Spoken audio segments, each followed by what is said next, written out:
Hello everyone, welcome back to the Mound, Omen of Cthulhu. We're going to continue working through our contracts here in order to get to the end of the game.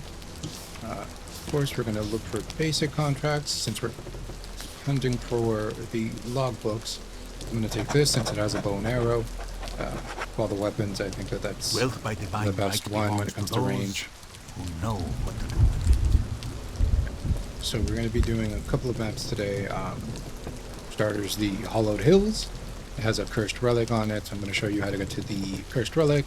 Then we're going to grab the fort logbook and the monster index at the fort. Let's go ahead, start that one. I advise you to be more careful than the others if you wish to be paid.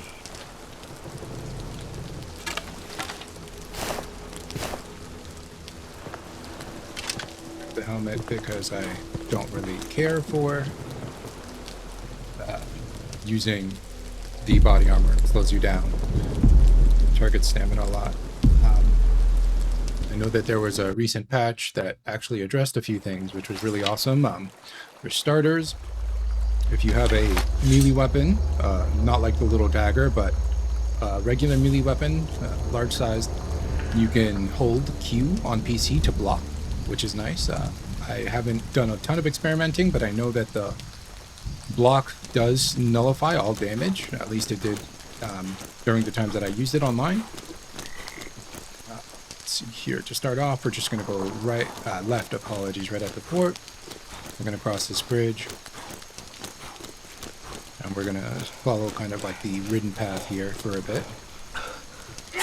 The only thing about the block is that if you like power attack, the enemy recoils and they immediately do a counter attack. You honestly, this is me holding the block after the power attack.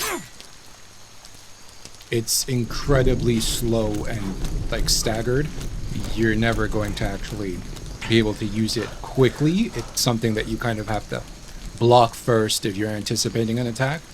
And if the enemy does a counter attack, you're kind of done for regardless in terms of the damage it's going to come through. So when you come up to that bridge up there that's held up, you can take a left, follow this path here.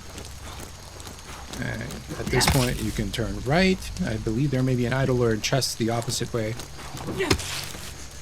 You follow these two broken down trunks as a bridge, keep to the right, and you will come out the opposite end.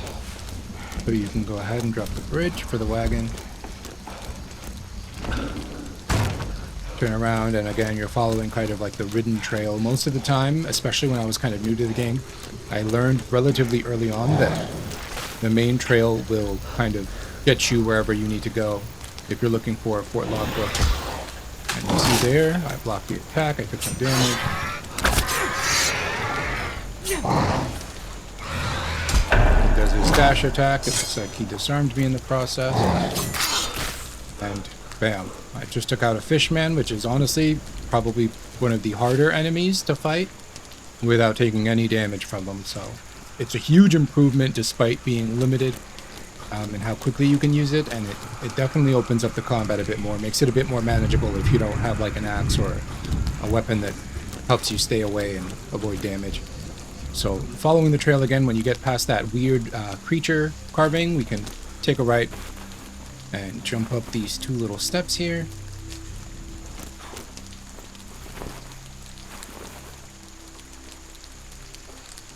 Go up the third one. We're just going to follow right here. Scared of anybody who gets in the way. And we're going to want to go left. So when you go left, you'll see the bridge there. Holy crap, this is basic after all.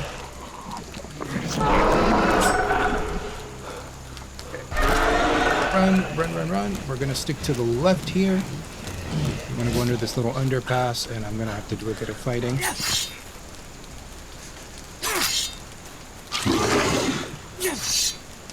Breathe.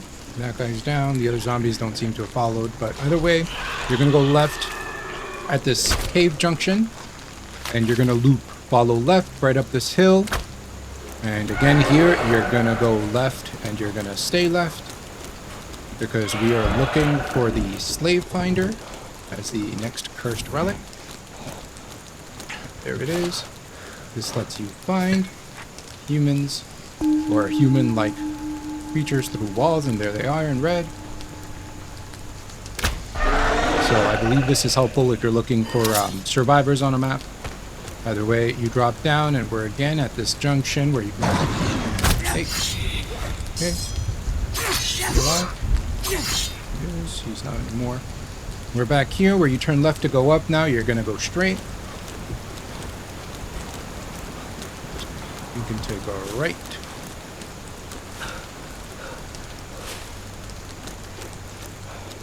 You're going to stay on this cliff side all the way until you can see the lifted bridge on your right.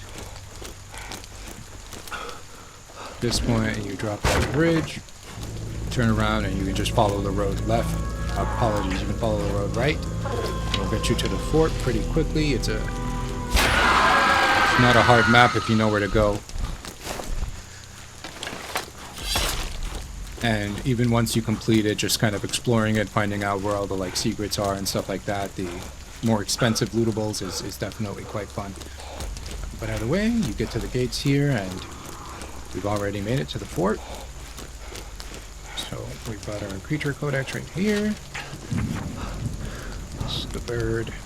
We grab the fort logbook here. Just gonna run right back the way we came in. Find the wagon on the way, drop the fort logbook off, and continue to conclude the mission.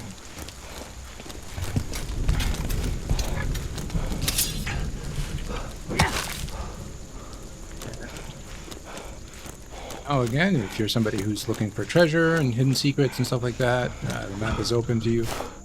Explore, keep tabs on where that white line is so you don't get lost, and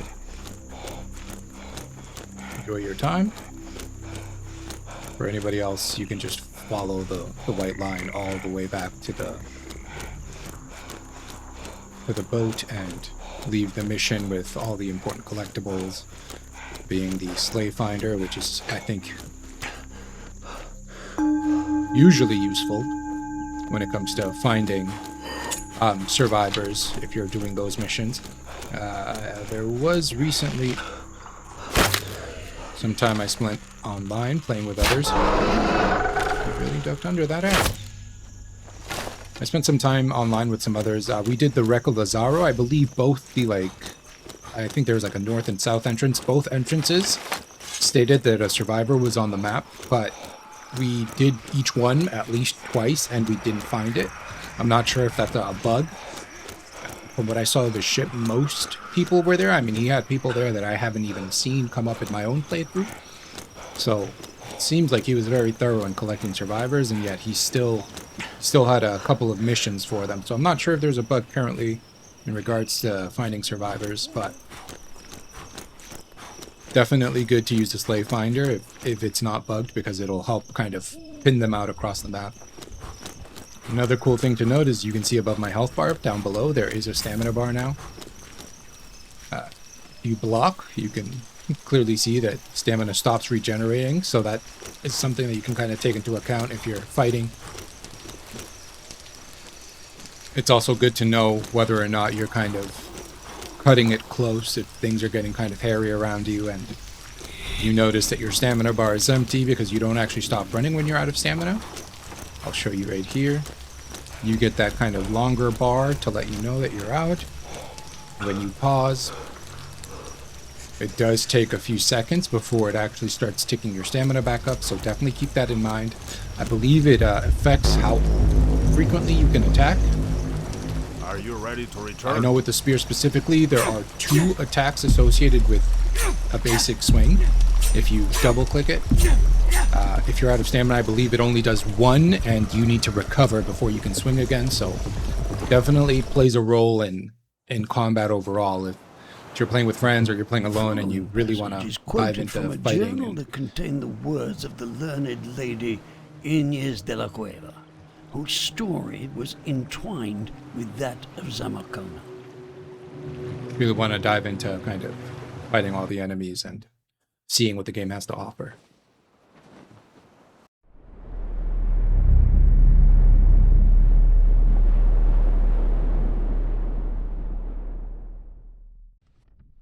Let's see if you fulfilled your end of the agreement. Yes, treasure. The reason we are here. What food did they bring? It's better than eating the rats, I suppose. What supplies did they bring? Not much to look at. What do you reckon these things are worth? None whatsoever. Good. Another logbook. We need to know where to head next. Contract amount because we brought back the Fort logbook. It's my understanding with today's patch that they've also made it so if you have a survivor on the map you're going for, so long as you bring the survivor back alive, you'll get that contract amount as well. So you'll still get the base tokens, the base XP, without having to collect any treasure. So that's another cool way to kind of go in and out, farm just kind of XP or just a quick buck in case you're looking to stock up for the Saints, because I know they're working again, or you know, you want to go looking for additional survivors. That might be all you have left to do. The slave finder costs 30, so you may have to farm a bit just to kind of keep your coin up as you go looking for survivors. So that's another cool thing that you can do to kind of quickly get in and out of maps. But yeah, either way, hope you guys enjoyed. Leave a like, leave a comment, etc. Have a good one.